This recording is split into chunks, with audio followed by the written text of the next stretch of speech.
네, 그러면 지금부터 세션 시작하겠습니다. 안녕하세요. 저는 머신러닝을 위한 수업 파트 1의 세션 발표를 맡게 된 13기 응용통계학과 박시연입니다. 이제 거의 첫 세션부터 수학이 나온다고 하니까 좀 지루하실 수도 있을 것 같은데요. 그만큼 꼭 필수적인 내용들만 다루고 있으니까 집중해서 들어주셨으면 좋겠습니다.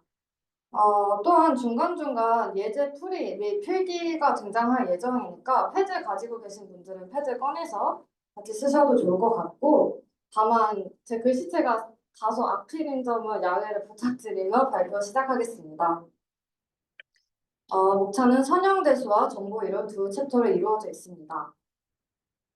혹시 여기서 1년 내에 선형대수나 미적백 등 관련 과목을 수강했거나 관련 내용 공부하신 분 손 한번 들어줄 수 있을까요?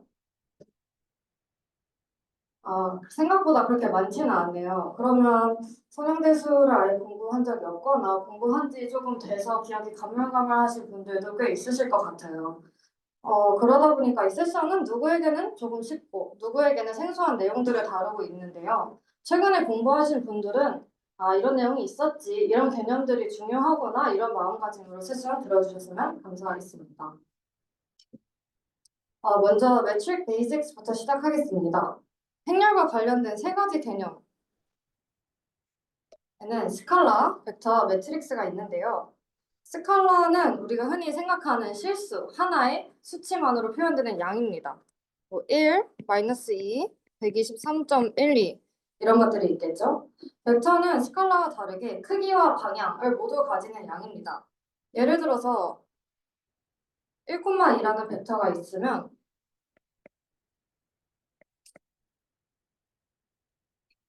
이 벡터는 0, 원점부터 1,2까지의 크기와 방향을 가지는 벡터가 됩니다. 매트릭스는 다수의 숫자 또는 문자를 직사각형으로 배열한 것인데요. 벡터를 여러 개 나열한 것이라고 생각을 하셔도 될 것 같습니다. 행렬에 관해서는 더 자세히 설명드리겠습니다. 벡터와 관련된 연산에는 크게 두 가지가 있는데 바로 내적과 외적입니다. 내적은 그 결과값이 스칼라 값으로 나오고 외적은 행렬로 나오게 됩니다. 왜 그렇게 되냐면 내적 같은 경우에는 이 원소끼리 곱한 값을 더하고 또 곱한 값을 더해서 쭉쭉쭉 더하는 식으로 이루어집니다. 대신에 외적은 이 첫 번째 원소끼리 곱한 값이 바로 첫 번째 원소로 들어가게 됩니다. 그렇기 때문에 이런 차이가 있는 거죠. 앞으로 자주 등장할 행렬의 용어들인데요. 아이덴티티 매트릭, 상등 행렬 또는 단위 행렬이라는 것은 이 대각 원소, 대각선에 있는 이 원소들을 대각 원소라고 하는데요. 대각 원소가 1, 나머지 원소들은 전부 0인 것을 상등 행렬이라고 합니다. 대각 행렬은 이 대각 원소들을 제외한 나머지 원소들은 모두 0인 것을 대각 행렬이라고 하는데요. 그러면 얘네는 정방 행렬이 아닌데 대각선이 뭐 여기 있어야 되는 거 아닌가요? 라고 생각하실 수 있을 것 같아요. 대각 원소의 정의 자체는 이 i와 j가 같은 경우, 즉 n번째 행의 n번째 열에 있는 요소를 대각 원소로 규정하기 때문에 정방 행렬이 아닌 경우에도 이렇게 대각 원소를 규정할 수 있습니다. 대칭 행렬은 이 대각 원소를 기준으로 양쪽이 같은 원소가 같은 경우를 대칭 행렬이라고 합니다. 행렬의 곱셈은 좀 특이하게 이루어지는데요. 선형대수를 한 번도 배워보지 않으신 분들은 좀 생소하실 수도 있을 것 같아요. 행렬의 곱셈을 하기에 앞서서 가장 중요한 점은 행렬의 곱셈을 하기 위해서는 이 두 행렬의 안쪽 차원의 크기가 같아야지만 반드시 곱셈이 가능하다는 점입니다. 지금 이 예제를 보시면은 A는 2 곱하기 3, B는 3 곱하기 2로 안쪽 차원이 같기 때문에 곱셈이 가능합니다.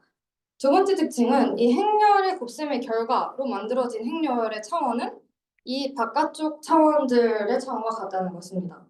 예제를 한번 풀어보면 이 A 곱하기 B라는 행렬 곱셈을 진행하게 되면은 얘네를 곱한 게 첫 번째 원소, 이 순서대로 곱한 게 두 번째 원소, 이 순서대로 곱한 게 세 번째 원소, 이 순서대로 곱한 게 네 번째 원소입니다.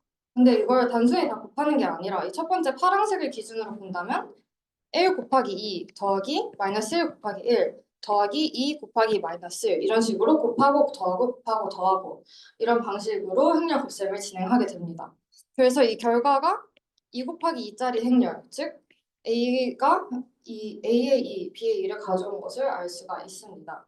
이 행렬 곱셈 처음 할 때 좀 헷갈릴 때 제가 외웠던 방법이 있는데 이 기역자로 먼저 곱한다. 이걸 기억하면 좀 쉽더라고요. 다음으로는 이 트랜스포즈 행렬의 전치입니다. 행렬의 전치는 열과 행렬 뒤바꾸건데요. 지금 보시면 이 첫 번째 행이 첫 번째 열로 들어가고 두 번째 행이 두 번째 열로 들어간 것을 알 수가 있습니다. 이 행렬의 트랜스포즈의 중요한 성질은 당연히 트랜스포즈를 한 후에 다시 트랜스포즈하면 자기 자신이 되고요. 행렬과 그의 트랜스포즈 또는 A 트랜스포즈 곱하기 A는 그 결과가 항상 정방 행렬이자 대칭 행렬로 나온다는 점입니다. 이게 왜 중요한지는 이따가 뒤에서 설명드리겠습니다. 이거 정말 중요한 개념이죠. 역행렬인데요. 정사각행렬, 정방행렬 A에 대해서 언제 역행렬이라고 하냐?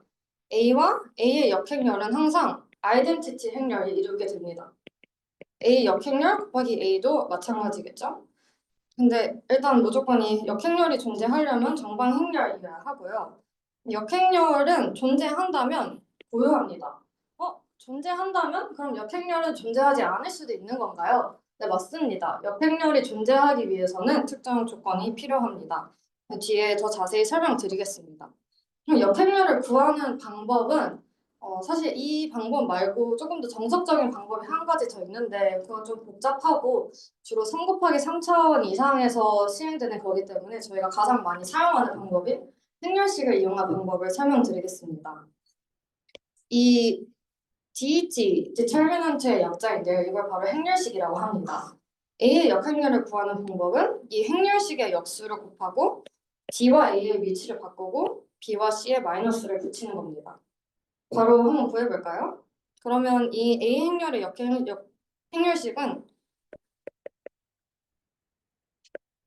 이렇게 되고 이런 식으로 계산하면은 바로 역행렬이 나오게 됩니다.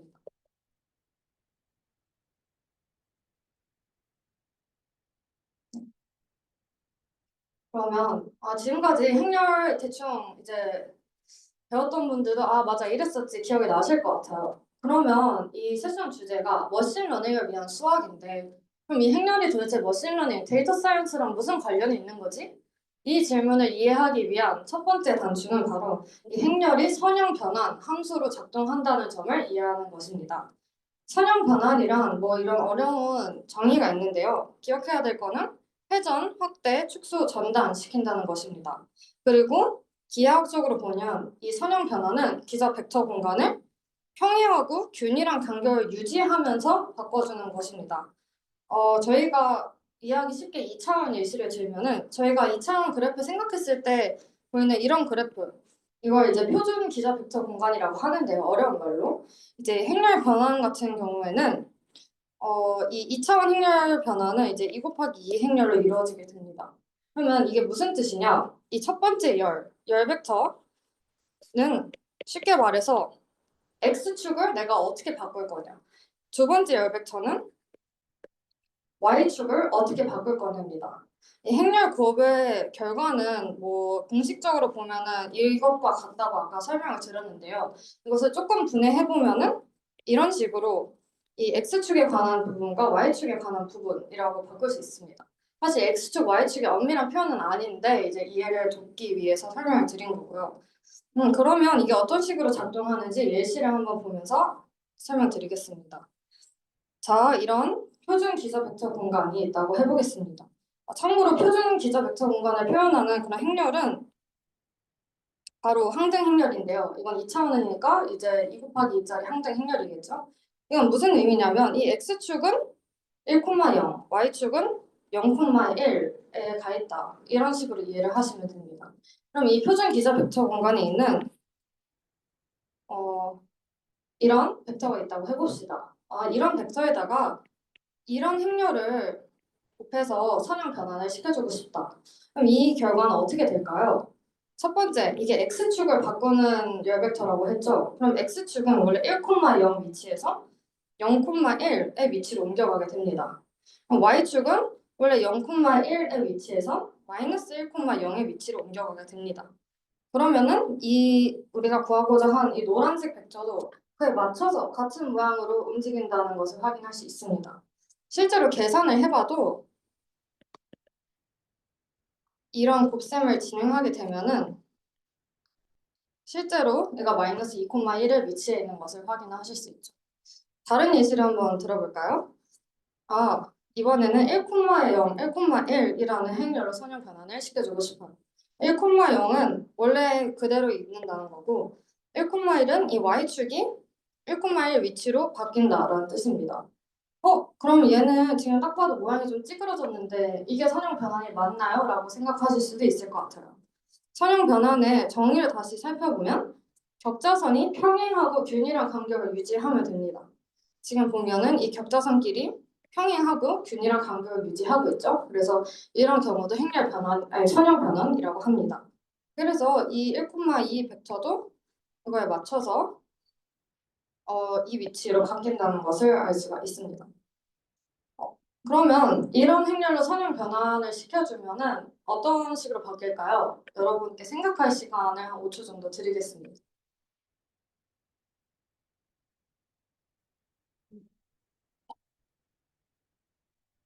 네, 그러면 x축은 여기 있다가 1,2의 위치로 바뀌겠고 y축은 여기 있다가 여기 이쯤 3,2의 위치로 바뀌겠죠? 그럼 결과적으로 이렇게 x축과 y축의 위치가 서로 전담된 듯한 모습을 볼 수 있습니다. 이런 것도 선형 변환의 일종입니다. 그러면 여기다가 내가 1,2 벡터를 곱하게 되면은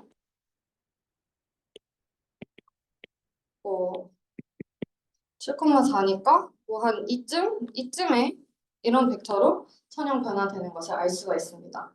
근데 이쯤 됐으면 이 행렬이 어떻게 선형 변환 함수로 작동하는지 다들 이해하셨을 것 같습니다. 네, 그럼 드디어 첫 번째 개념, 선형 독립인데요. 우선 선형 결합이라는 건 쉽게 말해서 스칼라 곱하기 벡터 더하기 스칼라 곱하기 벡터 이런 걸 선형 결합이라고 합니다. 그러면 선형 독립이라는 건 이런 선형 결합의 해가 오직 모든 스칼라가 0일 때만 존재하는 것을 선형 결합이라고 합니다. 이런 걸 또 다른 말로 자명해라고도 하는데요. 모든 스칼라 값이 0일 때를 자명해라고 합니다. 그렇지 않을 때는 이제 비자명해라고 하죠. 그래서 0이 아닌 A가 적어도 하나라도 존재한다면 선형 독립이 아니라 선형 종속이 됩니다. 그러면 이게 무슨 말인지 식만 봐서는 사실 잘 와닿지가 않을 것 같아요. 예시를 한번 들어보겠습니다. 이런 행렬이 있을 때 이런 식으로 이걸 만족시키는 x, y를 구하고 싶다. 즉, 이 행렬을 풀고 싶다라고 하면은 사실 이제 이거는 풀어서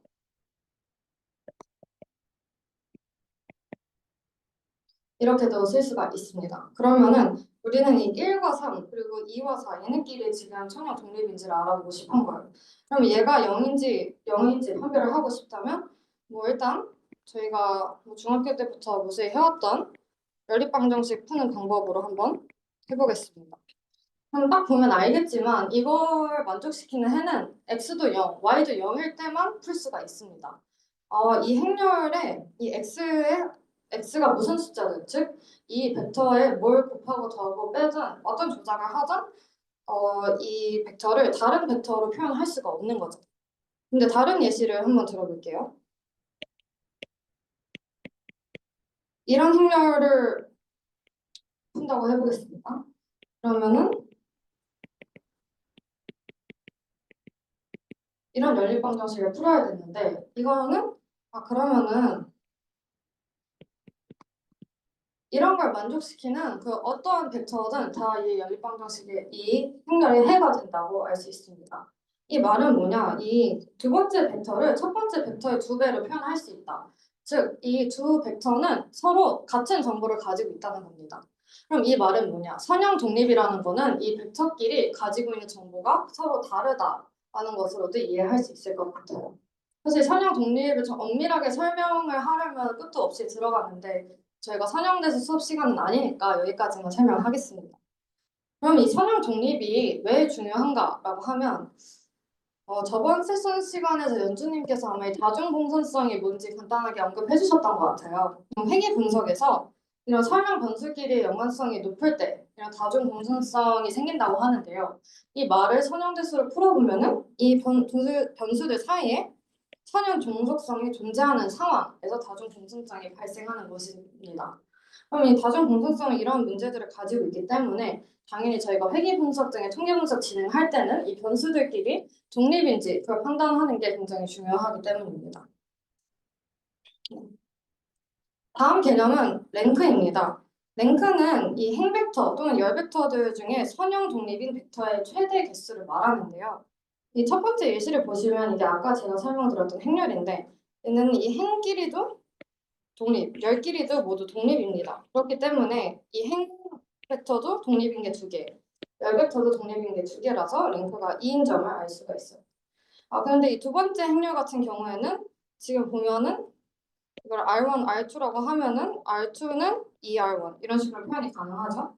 열에 대해서도 마찬가지입니다. 그러니까 이 행렬은 사실상 독립인 벡터는 하나밖에 없는 거예요. 그래서 랭크가 1이 됩니다. 그럼 정방 행렬이 아닌 경우에 랭크는 어떻게 구하나요? 일단은 접근은 마찬가지로 하시면 됩니다. 이제 이 행렬을 보면은 우선 이제 열 관점으로 봤을 때는 얘네가 이제 이제 행 관점으로 봤을 때는 언뜻 보면은 얘네가 선형 독립인 것 같긴 해요. 그런데 자세히 보시면은 이제 R3는 이런 식으로 표현할 수 있다는 걸 아실 수 있습니다.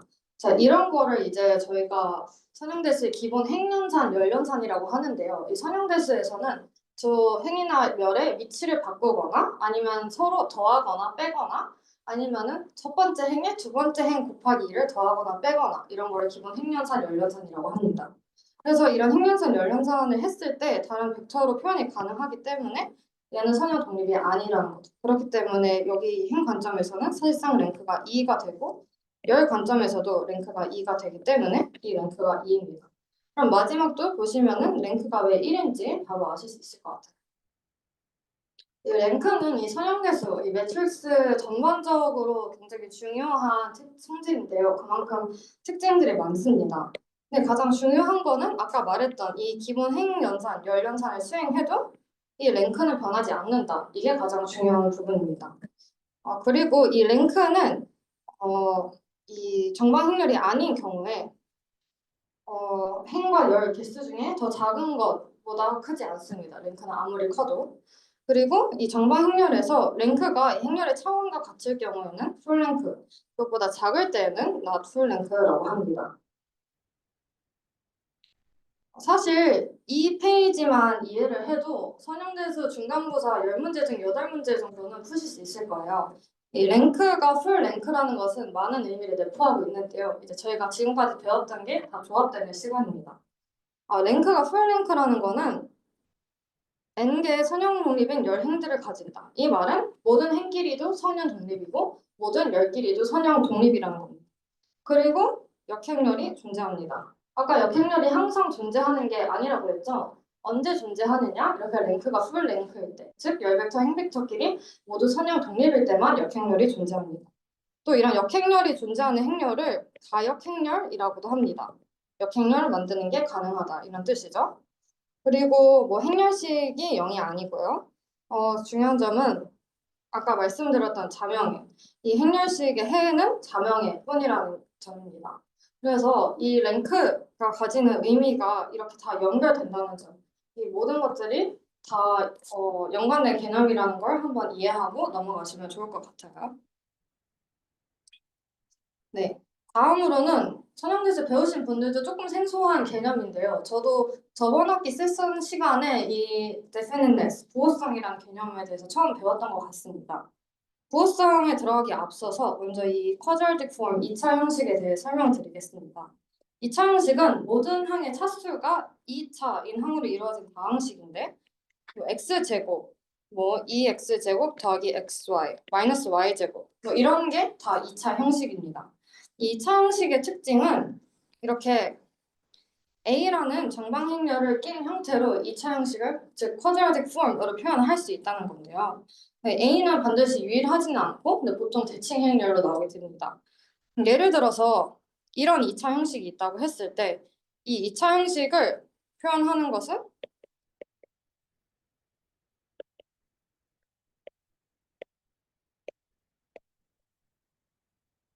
이러한 행렬 곱셈의 결과가 이런 2차 형식이 된다는 것을 알 수가 있습니다. 그러면은 이 행렬의 부호성이라는 이 2차 형식의 부호성이라는 거는 이런 2차 형식이 0이 아닌 모든 x에 대해 0보다 클 때 이걸 양의 정보 행렬이라고 합니다. 마찬가지로 0 이상이면 양의 준 정보 행렬, 0보다 작으면 음의 정보 행렬, 0보다 작거나 같으면 음의 준 정보 행렬. 그리고 그 무엇도 아닌 경우, 즉 뭐 양수, 음수, 0 다 섞여 있는 경우에 부정부 행렬이라고 합니다. 아, 근데 그러면 굳이 왜 갑자기 이 A라는 행렬을 도입해서 이런 식으로 표현을 했을까? 이거는 저희가 부호성을 더 쉽게 판단하기 위해 도입한 방법이라고 생각을 하시면 돼요. 부호성을 판단하는 가장 쉬운 방법은 이 A 행렬의 고유값의 부호를 보는 것입니다. 고유값이 뭔지 처음 들어보신 분들이 계시다면 조금 뒤에 설명 드릴 테니까 잠시만 기다려주세요. 결국 이 행렬 A의 고유값이 모두 0보다 클 때 양의 정보 행렬, 0보다 크거나 같을 때 양의 준정보 행렬 이런 식으로 행렬의 부호성을 판단할 수 있습니다. 이제 고유값의 정의 자체가 AX는 람다 X를 만족시키는 람다이기 때문에 이런 식으로 왜 이게 같은 역할을 하는지 수식적으로 금방 이해하실 수 있을 것 같습니다. 그러면 이게 부호성 뭔지 대충 이해는 했는데 이거 갑자기 이런 개념이 왜 튀어나왔지? 이게 어디 쓰이는 건지 하는데 일단 두 가지 의미가 있습니다. 첫 번째 기하학적으로 일단 양의 정보 행렬로 먼저 보겠습니다. 양의 정보 행렬 같은 경우에는 기하학적으로는 이 양의 정보 행렬 이게 만드는 2차 형식이 만드는 공간이 이렇게 볼 쉐입의 위로 볼록한 포물면을 이룬다는 것입니다. 그래서 최소값이 원점에 존재하게 되죠. 근데 이게 어디에 중요하느냐? 아마 다음 세션 Math for ML2에서 나오게 될 컨텍스트 옵티마이제이션에서 이 행렬의 부호성이 굉장히 중요한 역할을 하게 됩니다. 이 컨텍스트라는 거는 볼록성이라는 건데요. 이 최적화 개론 수업을 들어보신 분들은 알겠지만 최적화 개론은 거의 내내 이게 컨벡스한지 아닌지를 판단하는 식으로 저희가 수업 배우게 됩니다. 그만큼 이 컨벡스 판단을 하는 게 굉장히 중요한데요. 이 볼록성을 판단하는 가장 쉬운 방법은 이 함수의 해시한 행렬을 이제 2차 미분한 행렬을 말합니다. 이 해시한 행렬이 양의 정보, 모든 x에 대해 양의 정보일 경우에 이 함수를 컨벡스 펑션으로 판단할 수 있다는 것입니다. 그래서 이 행렬의 부호성이라는 개념이 지금은 정말 와닿지 않을 수 있겠지만 잘 기억해 두셨다가 다음 세션 때까지 한번 이해해 보시면 좋을 것 같습니다. 네. 다음은 이제 직교 행렬이라는 개념입니다. 직교 행렬은 쉽게 말해서 전치 행렬이랑 역 행렬이 같은 그런 행렬을 직교 행렬이라고 하는데요. 즉 전치 행렬과 자기 자신과 전치 행렬을 곱한 게 아이덴티티 행렬이 됩니다. 그러면 이 직교 행렬의 두 가지 특징은 열 벡터와 행 벡터들이 모두 직교를 하고 모든 벡터의 길이가 1이라는 것입니다. 이제 직교한다는 건 기하학적으로는 다들 무슨 뜻인지 아실 텐데요. 근데 벡터들끼리 직교한다는 거는 이제 특별하게도 이 벡터의 내적값이 0이 될 때 이 벡터가 서로 직교한다고 합니다. 또 벡터의 길이가 1이라는 것은 이 벡터의 노름이죠. 이 노름이 1일 때, 즉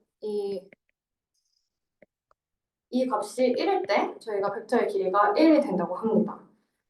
그러면 왜 그러느냐? 저희가 한번 이 Q라는 직교 행렬을 가정해서 해볼게요. 여기 있는 이 스몰 q1은 스칼라 값이 아니라 벡터라는 점을 한번 주의해 주시고요. 그러니까 Q 행렬은 사실상 이런 식으로 Q1, Q2, 뭐 Qn 이런 식으로 나열된 Q 행렬이라고 보시면 됩니다. 그럼 이 Q 행렬을 이렇게 곱하게 되었을 때 이 대강 원소들은 전부 이 같은 벡터들끼리의 내적, 즉 이 벡터의 길이라고 보실 수가 있습니다.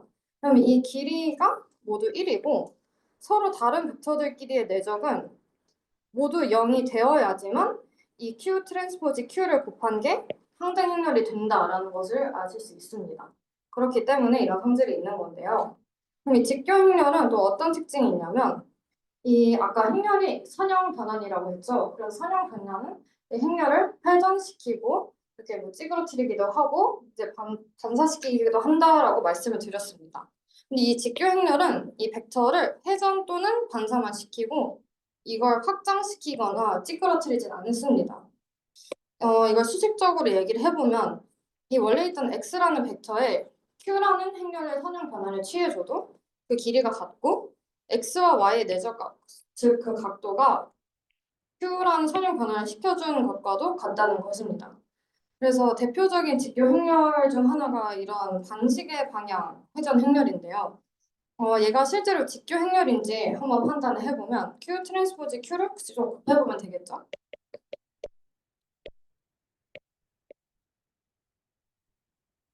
이걸 곱하게 되면은 이런 계산 결과가 나온다는 것을 알 수 있습니다. 그러므로 얘는 직교 행렬이고 이 Q라는 행렬로 선형 변화를 시켜줬을 경우에는 이 원래 있던 이 벡터들이 이렇게 90도 방향으로 반시계 회전하는 그런 선형 변화를 이루어준다고 할 수 있습니다. 다음으로는 고유값 분해라는 개념인데요. 먼저 고유값 아까 잠깐 설명드렸었는데 이 고유값은 고유 벡터랑 이제 쌍으로 생각을 하셔야 됩니다. 이 어떤 행렬에 대해서 이 AX의 값과 람다 X의 값이 같을 때 그 람다를 고유값, 그걸 만족시키는 벡터 X를 고유 벡터라고 합니다. 그럼 이게 무슨 뜻이냐면 행렬이 선형 변환이라고 했는데 이 X라는 벡터에 A라는 선형 변환을 시켜준 결과가 이 람다는 스칼라 값이거든요. 이 람다라는 스칼라 값을 곱해주는 것과 결과가 같다는 거예요. 그 말은 이 행렬이 하는 역할은 이 벡터 x를 그냥 이 스칼라 배만큼 확장시키거나 축소시키는 역할을 한다는 것입니다. 그럼 이 고유값을 어떻게 구하느냐? 고유값은 이 식을 풀므로써 구할 수 있습니다. 이 아까 이게 행렬식이라고 했죠? 행렬식은 AD-BC로 구한다고 했는데요. 이 람다 i a에서 람다 i를 뺀 이 행렬의 행렬식이 0을 만족할 때 그 값이 고유값이 됩니다. 그래서 한번 간단하게 예제를 풀어볼게요. 먼저 이제 a 람다 i는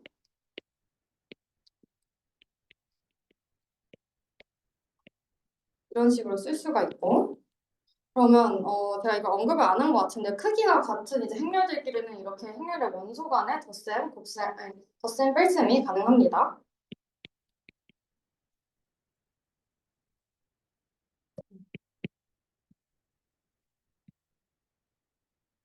자, 그럼 이게 a 람다 i라는 행렬입니다. 그럼 이거의 행렬식은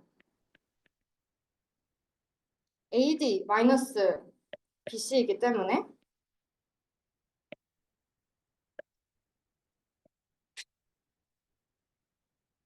이런 행렬식이 나오죠. 그럼 이걸 만족하는 고유값 람다는 4와 3이라는 걸 알 수 있습니다. 이제 고유값을 나열할 때는 항상 크기가 큰 순서부터 나열한다는 점 기억해 주세요. 그러면 저희가 구한 고유값은 람다 1은 4, 람다 2는 3이 됩니다. 고유값까지 구했으면 이거에 대응하는 고유 벡터를 구하고 싶은데요. 고유 벡터를 구하는 건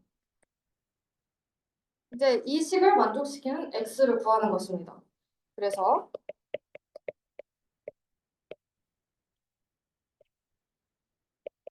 뭐 이제 고유값 첫 번째 고유 벡터를 B1이라고 하고 뭐 X1, X2라고 했을 때 그 음소를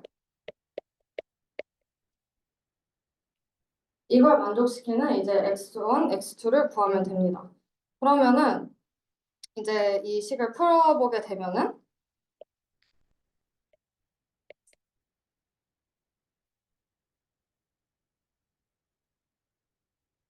이런 연립방정식을 풀어야 되는데 이걸 보면은 X2는 0이어야 되고 X1은 사실 무슨 숫자가 되든지 상관이 없습니다. 이런 걸 이제 스케일이 자유롭다라고 하는데 보통 이럴 때는 저희가 이제 0으로 1로 둡니다.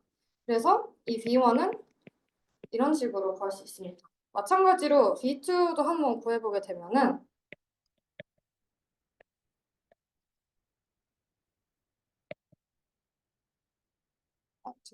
아,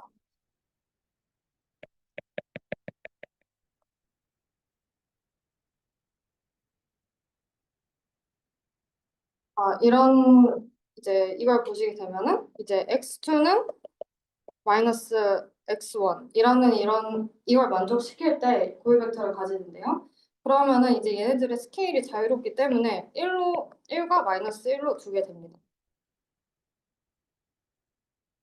그래서 저희가 고유값 람다에 해당하는 고유 벡터 그리고 고유값 람다 2에 해당하는 고유 벡터를 모두 구하게 되었습니다. 그러면 이제 고유값 고유 벡터를 구하는 방법을 알았으니까 고유값 분해를 드디어 할 수 있게 될 것 같아요. 고유값 분해는 사실 행렬의 대각화랑 거의 비슷한 개념입니다. 대각화라는 거는 이 정방행렬 A를 이런 식으로 가역행렬, 대각행렬, 그리고 가역행렬의 인버스로 이제 표현할 수 있을 때 대각화 가능하다고 합니다. 그래도 항상 가능한 게 아니고 이제 이 고유 벡터끼리 모두 선형 독립이어야지만 대각화가 가능합니다. 그러면 고유값 분해는 이 대각화긴 한데 이 첫 번째 아까 그 P 행렬이 A의 고유 벡터들로 이루어진 행렬이고 이 람다 행렬이 고유값을 대각 원소로 가지는 대각 행렬로 표현할 수 있을 때 고유값 분해가 가능하다고 합니다. 그러면 고유값 분해를 해보면 저희가 아까 다 구해놨잖아요.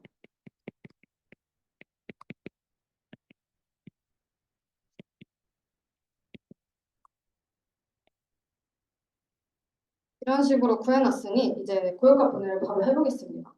Q는 아까 고유 벡터들로 이루어진다고 했죠. 그래서 벡터를 이렇게 열 벡터로 집어넣게 됩니다. 1, 0, 1, 마이너스 이렇게. 그리고 이제 람다는 이 고유값을 대각 원소로 가지면 나머지는 다 0으로 채운 대각 행렬이 됩니다. 그럼 이제 Q 인버스는 저희 아까 역행렬 구하는 방법 배웠었죠?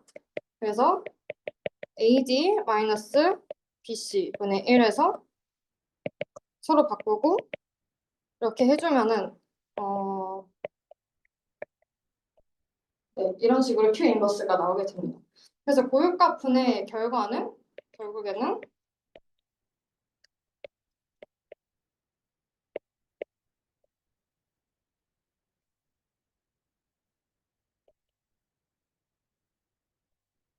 이런 식으로 행렬을 고유값 분해할 수 있는 것입니다.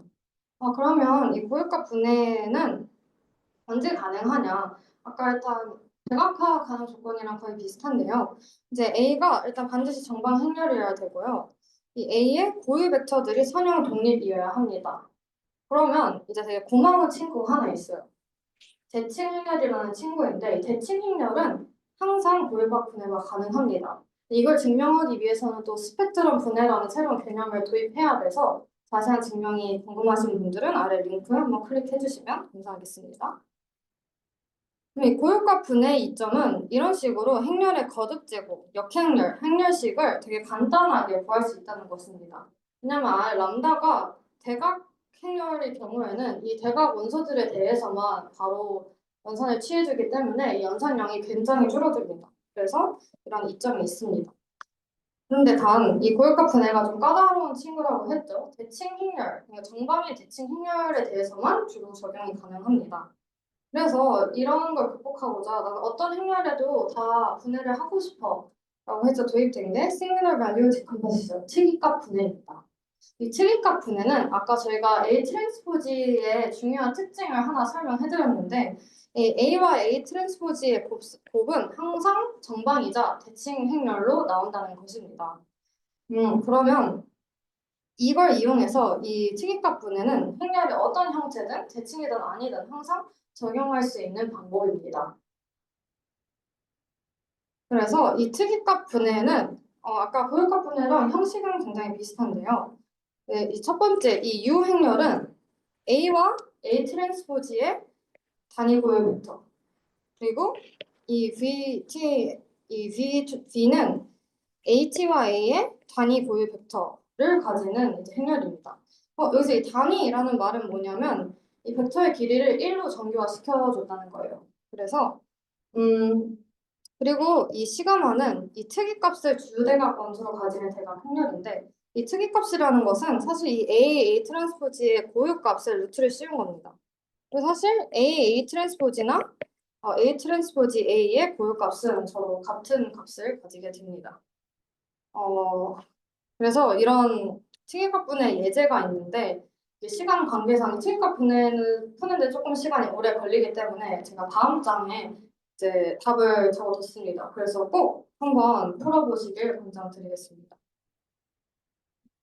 특이값분해 이게 무슨 의미를 가지냐 하면은 여기서 M이라고 되어 있는데 뭐 M이나 A나 이제 똑같은 뭐 행렬이라고 했을 때 어, 이 행렬 A가 가진 역할을 우리가 이 행렬 A가 하는 선형 변환을 세 가지 단계로 나눌 수 있다는 거예요. 첫 번째, 이 입력 좌표계를 회전하는 건데요. 이게 왜 맨 오른쪽에 있는 게 첫 번째냐고 하면은 이제 이게 A라고 했을 때 이런 식으로 벡터가 붙으면 가장 먼저 연산이 되기 때문에 얘가 이제 입력 좌표계인데 먼저 이 V라는 행렬만큼 이 입력 좌표계를 회전하고 또 이 시그마 즉 그 특이값만큼 이걸 스케일링하고 그 다음에 다시 이 U라는 행렬로 변환 회전을 시켜주는 것이 이 M이라는 행렬이 하는 선형 변환이라는 것입니다. 그래서 이런 특이값 분해 같은 경우에는 뭐 PC의 분석이나 저희가 뭐 그런 데이터 압축 이런 데 많이 사용되는 개념이라고 할 수 있습니다. 그래서 여기까지 이제 챕터 1 선형대수를 마쳤고 한 10분 정도 쉬는 시간 가지고 7시 50분에 챕터 2 시작하겠습니다. 네. 자, 첫 번째, 이 MLE를 다루기 전에 확률과 우도가 어떤 차이점이 있는지 한번 짚고 넘어가면 좋을 것 같습니다. 확률이라는 것은, 자, 이 분포, 데이터가 빨간색 분포를 따른다고 했을 때, 자, 이 X가, 잠시만요. 여기.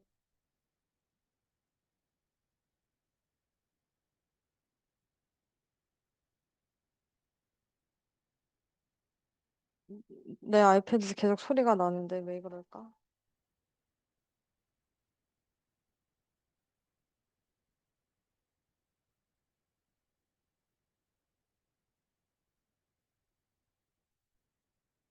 아무튼, X가 1에서 6 사이에 있을 확률은 이 빨간색 분포를 따른다고 했을 때 이 면적으로 저희가 이해할 수 있습니다. 이게 확률입니다. 우도라는 거는 이 데이터를 고정시켜서 이 데이터가 어떤 분포로부터 나왔을지를 보는 거예요. 예를 들어서 이제 이런 14569라는 데이터가 있다고 했을 때 이게 빨간색 분포로부터 나왔을 확률이 높을까요? 파란색 분포로부터 나왔을 확률이 높을까요? 당연히 빨간색 분포로부터 나왔을 확률이 높다고 저희가 직관적으로 알 수가 있습니다. 그래, 이 우도라는 거는 그래서 이 데이터를 고정시킨다는 점을 한번 기억하고 넘어가 줬으면 좋겠습니다. 그럼 이 maximum likelihood estimation은 이 어떤 모수 세타에 대해서 이 표본 데이터가 고정되어 있을 때 이 표본 데이터가 분포에서 나올 우도, likelihood를 최대로 만드는 세타를 선택하는 방법입니다. 수리 통계학 원투 수강하신 분들한테는 굉장히 익숙한 개념일 텐데요. 일단 이 우도라는 것의 식은 이런 식으로 joint probability로 나타나게 됩니다. 그래서 이 우도, 이 likelihood 함수를 최대로 만든 세타를 선택하는 방법은 어, 이 로그 라이클리후드 펑션에 이게 미분계수가 0인 지점에서 최대값을 가지게 되는데 일단 이게 무슨 말이냐면 일단 로그 함수가 단조 증가 함수죠. 이런 단조 증가 함수는 이 원함수의 컨벡시티, 볼록성을 변화시키지 않는다는 특징이 있습니다. 그런데 이 라이클리후드 함수 그대로 계산을 하게 되면 계산이 다소 복잡해지는 경향이 있어요. 그래서 이제 로그를 씌워서 좀 더 간단하게 계산을 하고 이 미분계수가 0인 지점. 근데 이제 이계도 함수의 값이 음수인지 항상 확인을 해줘야 됩니다. 이 미분계수가 0인 지점에서 최대값을 가지게 되는데요. 근데 항상 이 방법을 통해서 MLE를 구할 수 있는 것은 아닙니다. 왜냐하면 미분계수가 0인 지점이 없는 그런 분포도 존재하기 때문인데요. 이 균등분포 Uniform Distribution의 likelihood 함수를 한번 그려보면 이런 식으로 이제 라이클리후드 함수가 그려지게 됩니다. 아, 그러면 우리가 봤을 때 이 당연히 라이클리후드 펑션을 최대화하는 이 세타의 지점은 여기라는 것을 눈으로는 확인할 수 있지만 저희가 미분계수를 통해서 계산은 할 수가 없죠. 그래서 이런 경우도 있다는 점을 유의해 주시면 좋겠습니다. 그러면 한번 이 MLE 구하는 게 생각보다 되게 간단하거든요. 그래서 수리 통계학 2 수강하셨으면 아마 이 문제가 굉장히 익숙하실 텐데 한번 같이 풀어보겠습니다. 이제 베르누이 함수라는 건데요. 이 베르누이 함수의 MLE를 구해보겠습니다. 먼저 우도 함수를 설정해야겠죠? 뭐 간단하게 이제 라지 L 세타라고 했을 때 아까 조인트 프로바빌리티를 설정을 해줍니다. 그러면은 이것은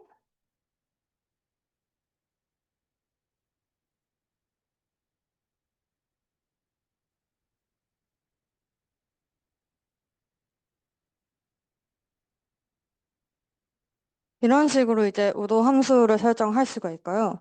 그러면 로그 라이크리후드 함수는 이제 스몰 L 세타라고 제가 표시를 하는데 그럼 이제 이게 로그 L 세타니까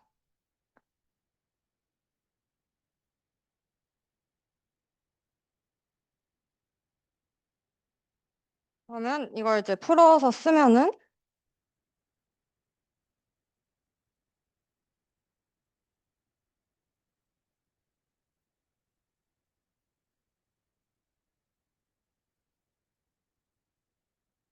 이런 식으로 이제 L 세타 로그 라이크리후드 함수를 구할 수 있습니다. 그러면 이제 얘를 미분해서 이제 세타 에밀리 값을 찾아볼게요.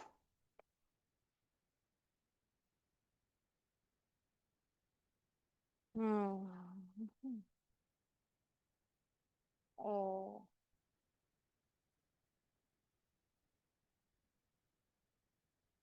네. 그러면 이제 이 식을 풀게 되면은 이제 이걸 만족시키는 이 세타 값이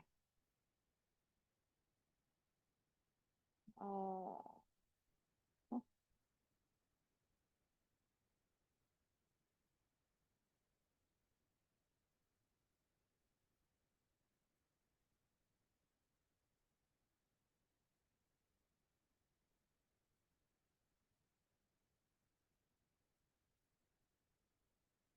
네. 그럼 이걸 만족시키는 세타 값은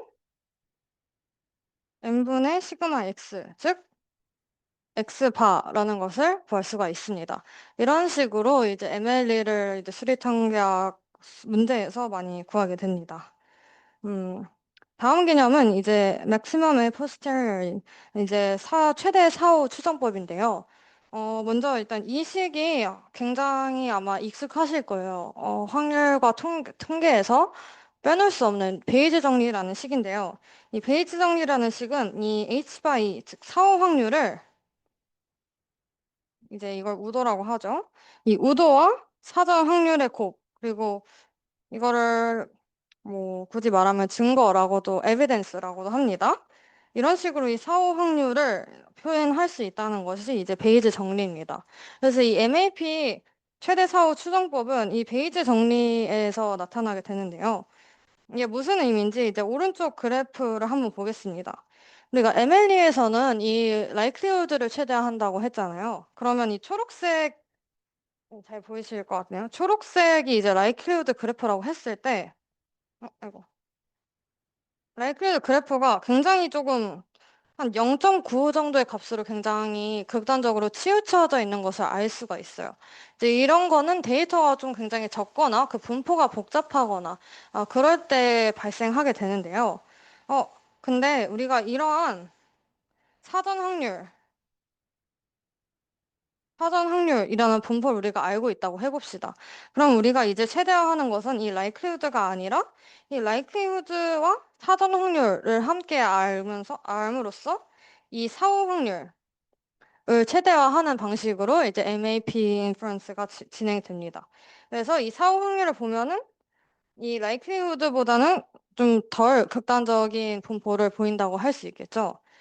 그래서 이 MAP 추정법은 사실 MLE랑 수식적으로 비슷한 부분이 있지만 여기 이 사전 확률을 곱해준다는 것에 차이가 있습니다. 근데 그러면 이제 여기 아래 이제 PX가 있는데요. 저희가 이 세타를 모수로 해서 최대화하는 거잖아요. 그래서 분모에 있는 PX에는 세타가 없기 때문에 이 최대화 관점에서는 그냥 상수 취급을 해줄 수 있습니다. 그래서 저희가 이 argmax를 구할 때는 이 PX는 이제 없애고 이제 이 식을 최대화하는 MAP를 구하게 됩니다. 그래서 미분 계수가 0인 지점에서 MAP를 구합니다. 음, 그러면은 이 MLE와 MAP의 차이점은 사전 확률을 반영하냐 안 하냐 그 차이인데요.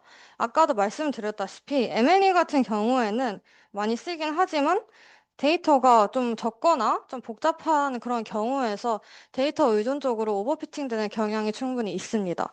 그래서 이러한 한계를 극복하기 위해서 사전 확률을 도입함으로써 우리가 데이터가 이런 식으로 좀 극단적으로 나왔어도 근데 우리가 원래 알고 있는 거에 기반하면 우리 이런 지식을 가지고 있어. 그러니까 이거를 좀 결합을 해서 추론을 해보자. 이런 식으로 이 극단적인 치우침을 방지할 수 있다는 장점이 있습니다. 그러면 이 MLE랑 MAP는 항상 다른 값을 가지게 되나요? 그것은 또 아닙니다. MLE, 자, 이 prior probability, 즉 사전 확률이 uniform distribution일 때는 MLE랑 MAP가 같은 값을 가지게 됩니다. 어, 이제 자세한 증명은 여기 아래 해두었으니까 아마 읽어보시면은 충분히 이해되실 것 같습니다. 네. 자, 다음은 개념은 엔트로피인데요. 엔트로피 굉장히 익숙한 단어죠. 아마 뭐 이과생분들 이제 물리학이나 화학에서는 뭐 저는 문과라 사실 정확히는 모르지만 뭐 무질서도 이런 식으로 엔트로피를 설명한다고 알고 있어요. 근데 이제 데이터 사이언스에서 엔트로피는 어떤 정보를 표현하기 위해 필요한 최소의 자원량, 즉, 이 정보를 가장 짧게 표현할 수 있는 비트의 평균 길이를 엔트로피라고 합니다. 그리고 특히 이 정보 이론의 분야에서는 이 셰넌이라는 분의 이름을 딴 건데요. 셰넌 엔트로피라는 이제 수식을 쓰게 됩니다. 엔트로피의 수식은 뭐 결과적으로는 이렇게 되지만 그 의미를 보면 이 마이너스 로그 px의 기대값인데요. 마이너스 로그 px가 의미하는 건 뭘까요? 마이너스 로그 px는 이 사건이 일어났을 때 우리가 얼마나 깜짝 놀라느냐 이걸 수치화했다고 볼 수 있습니다. 확률이 굉장히 이제 높은 사건이 있다고 해볼게요. 예를 들어서 제가 늦잠을 자는 사건이 있어요. 그러면은 시연이가 연락이 와서 시연이 또 늦잠 잤어 하면 여러분이 별로 놀라지 않을 거예요. 그런데 이제 주은이 같은 성실한 친구가 있다고 해볼게요. 근데 주은이가 오늘 늦잠 잤어? 지각할 것 같아. 그럼 굉장히 놀라겠죠? 이제 그런 거를 바로 마이너스 로그 px로 표현한 겁니다.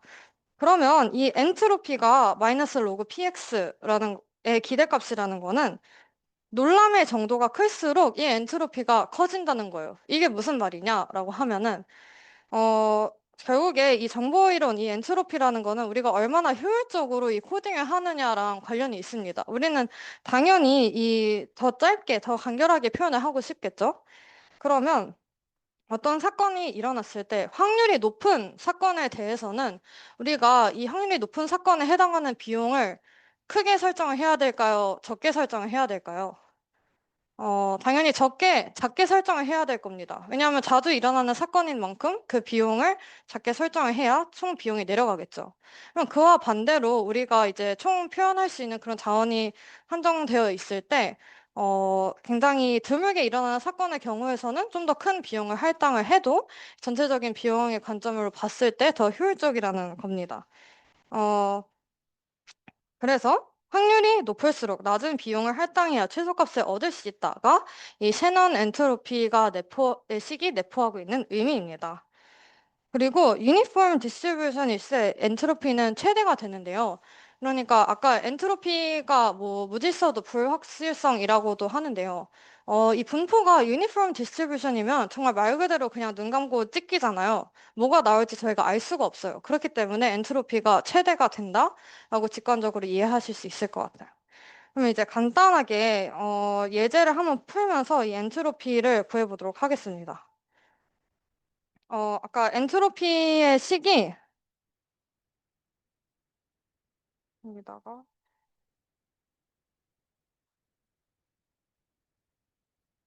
그 밑이 2인 거는 이 비트라는 게 0과 1, 즉 이제 이진수이기 때문에 밑이 2가 되는데요. 이제 엔트로피 식이 이렇다고 할 때, 앞면이 나오는 이 확률이 각각 0, 4분의 1, 2분의 1, 1인 동전에서의 엔트로피를 각각 구해보겠습니다. 자, 먼저 앞면이 나올 확률이 0일 때는 이 엔트로피가 당연히 그러면 뒷면이 나올 확률은 1이겠죠? 그래서 엔트로피가 0이 됩니다. 두 번째, 앞면이 나올 확률이 4분의 1인 경우에는 이 엔트로피가 어, 어,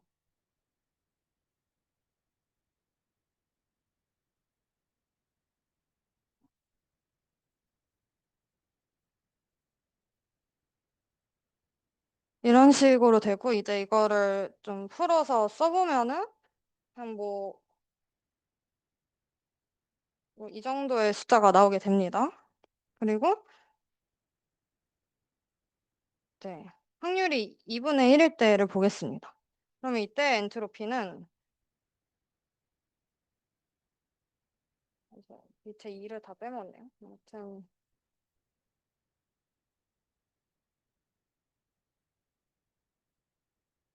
뭐, 잠시만요.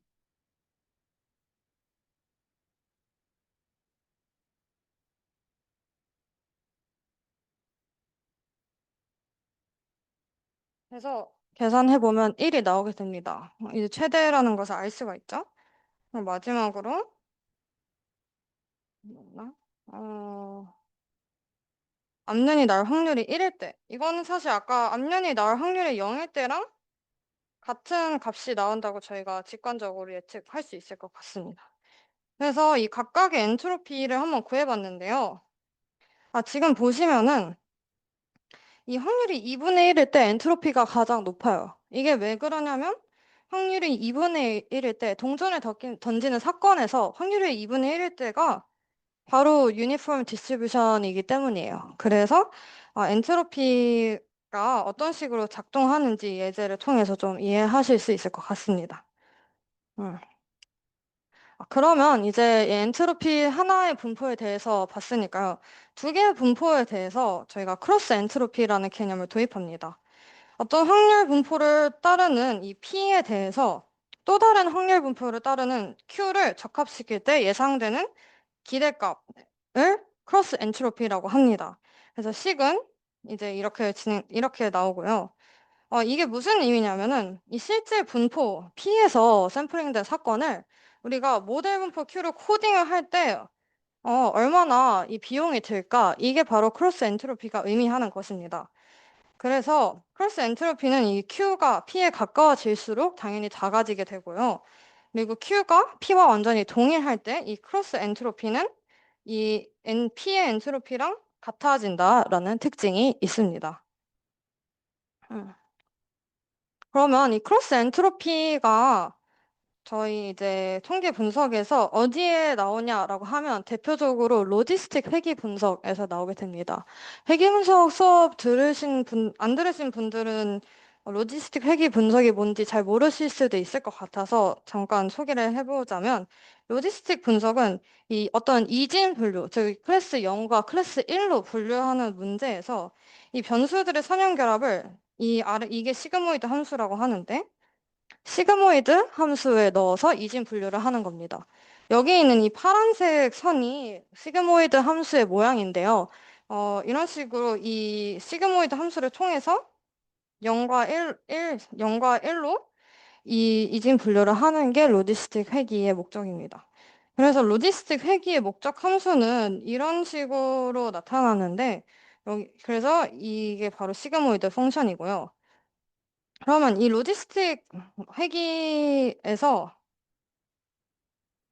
회귀의 손실 함수를 한번 보면 이런 식으로 전개가 되는 것을 알 수가 있습니다.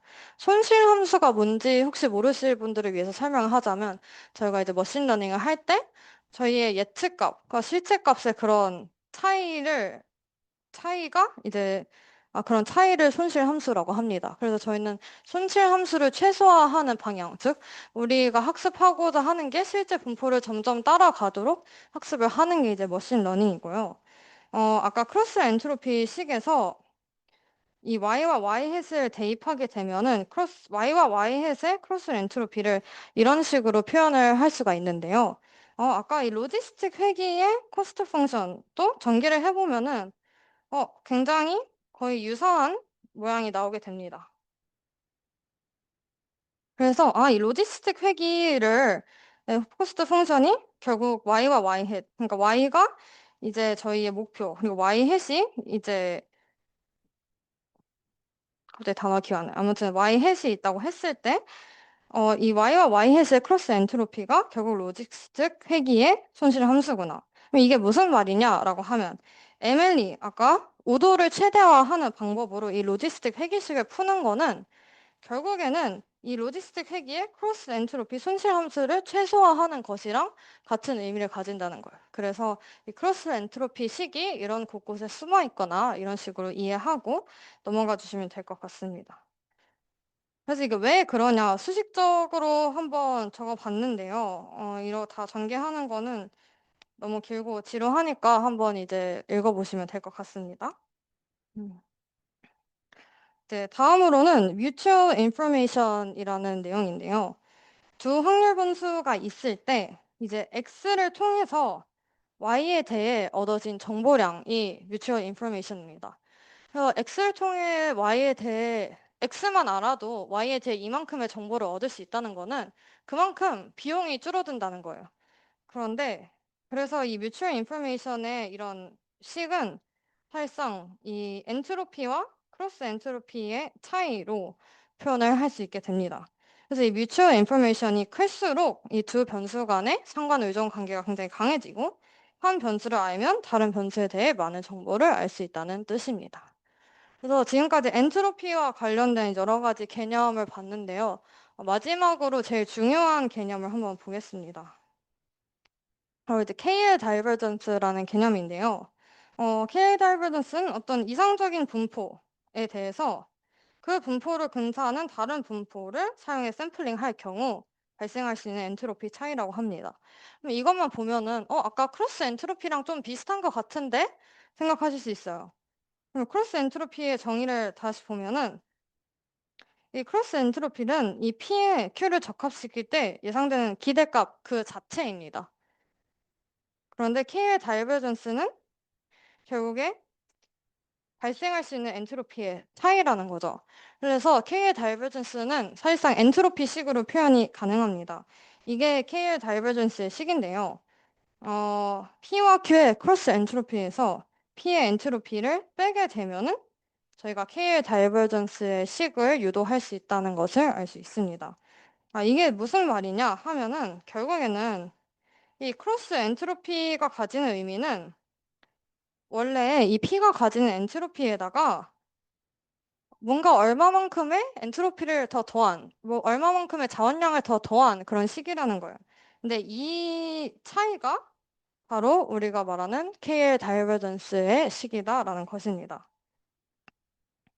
그래서 K의 다이버전스에는 중요한 두 가지 특징이 있는데요. 첫 번째는 K의 다이버전스는 항상 0보다 크거나 같다는 것입니다. 이건 사실 당연한데요. 왜냐하면 아까 K의 다이버전스를 제가 이런 식으로 표현할 수 있다고 했잖아요. 근데 이 크로스 엔트로피 같은 경우는 하한선이 P의 엔트로피입니다. Q가 P에 가까워질 때 크로스 엔트로피가 그냥 엔트로피로 된다고 했죠. 그렇기 때문에 당연히 KL 다이버전스는 0보다 크거나 같습니다. 두 번째로 이게 진짜 중요한 개념인데 KL 다이버전스는 거리의 개념이 아닙니다. 즉 P 바 Q랑 Q 바 P는 엄밀히 다르다는 거죠. 이게 왜 그런지는 사실 수식적으로 풀면은 뭐 당연하게 나옵니다. 이제 KL 다이버전스의 식을 풀게 되면은 이 P와 Q를 바꿨을 때 당연히 다른 식이 나오죠. 근데 저는 이런 식으로 이해하기보다는 제가 1학기 때 송경희 교수님의 생성 모델이라는 수업을 이제 3주 정도 들었었는데요. 이제 이 3주 정도 들었을 때 가장 인상 깊었던 이 내용이 있어서 한번 가지고 와봤습니다. 이 KL 다이버전스가 왜 비대칭적이냐, 그리고 이게 우리가 머신러닝을 학습할 때 얼만큼 중요하나라는 걸 다룬 내용인데요. 먼저 이 식을 한번 가지고 와봐야 될 것 같아요. 그냥 간단하게 적어볼게요. 자, 우리가 이 P라는 분포가 좀 복잡한 현실 세계에 우리가 도달하고 싶은 분포라고 하고, 우리가 P에 대해서 이 Q를 학습시키고 있는 상황이에요. 그러면은 KL 다이버전스가 두 개가 있죠? 이제 P와 Q를 저희가 forward KL 다이버전스라고 합니다. 그리고 Q와 P를 reversed KL 다이버전스라고 하는데요. 이 KL 다이버전스를 통해서 모델을 학습시키다 보면은 이제 분명 엄연한 다른 결과를 가져오게 됩니다. 첫 번째 forward KL 다이버전스를 한번 볼게요.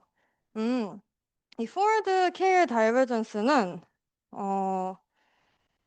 언제 커지냐? 즉, 이 다이버전스가 크면 안 좋은 거잖아요. 그럼 그걸 제가 페널티를 준다라고 표현을 해보겠습니다. 이 forward KL로 학습을 할 때는 언제 페널티를 주냐면, 이렇게 실제 데이터 분포는 있지만 저희가 예측을 거의 0에 가깝게 했을 때 이 KL 다이버전스는 큰 페널티를 주게 됩니다. 이게 식으로도 보면 알 수 있는 게, 지금 뭐 여기서 P 값은 굉장히 큰 이제 유의미한 실수값으로 나와 있는데 Q가 0에 가깝게 되겠죠? 그러면 이 식은 결과적으로 거의 무한으로 발산할 수 있게 됩니다. 그래서 그러면 이 forward KL로 학습을 할 경우에는 이런 경우를 당연히 피하는 방향으로 모델이 학습이 되겠죠? 그럼 어떻게 학습이 되냐면 이 모델이 나 이렇게 극단적으로 완전히 뭐 어딘가 이 분포가 있는데 내가 0으로 예측하는 경우를 피하고 싶어. 근데 당연히 이제 모델이 100% 완벽할 수 없으니까 그러면 나는 이 모든 것을 어느 정도 이상, 평균 이상으로 커버할래. 나는 그러니까 중간 이상은 할래. 이런 방향으로 모델을 학습하게 됩니다. 그래서 이런 거를 이제 mean seeking 이 어, 어, 네, 아무튼 이제 mean seeking 하는 경향이 있다. 즉, 나 평균만 하겠다. 그래서 이런 식으로 좀 굉장히 모데스트한 분포로 이 학습이 되게 됩니다. 그럼 반대로 이 reversed care divergence의 경우에는 어떠냐? 얘는 언제 페널티를 주냐면 이 모델은 확률을 줬어요. 모델은 확률을 줬는데 실제 분포가 거의 0에 가까울 때 페널티를 주게 됩니다. 그러니까 정리를 해보자면 얘는 어,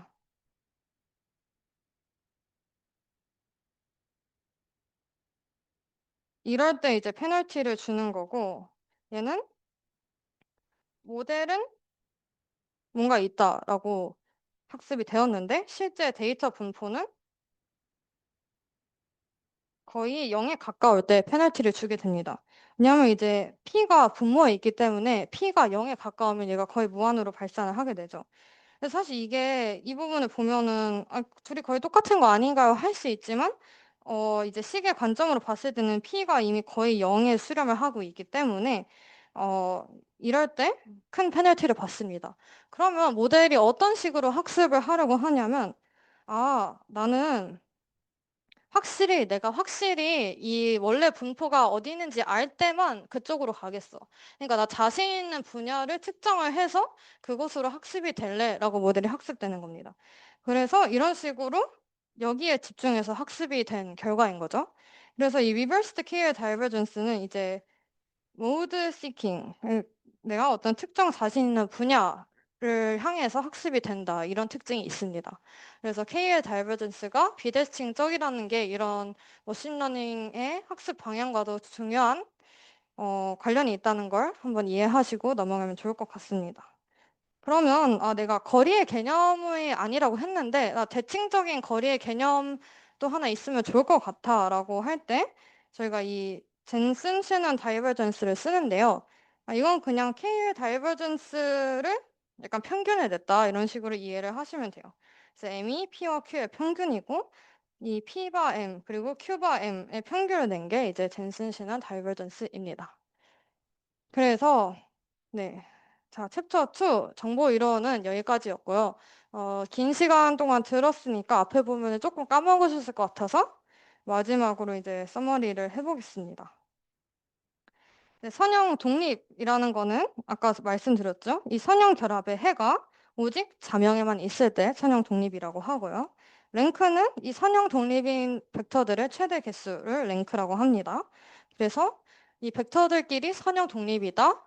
이 동치가 풀 랭크이다. 그리고 그것의 동치가 역행렬을 만들 수 있다라는 것이었고요.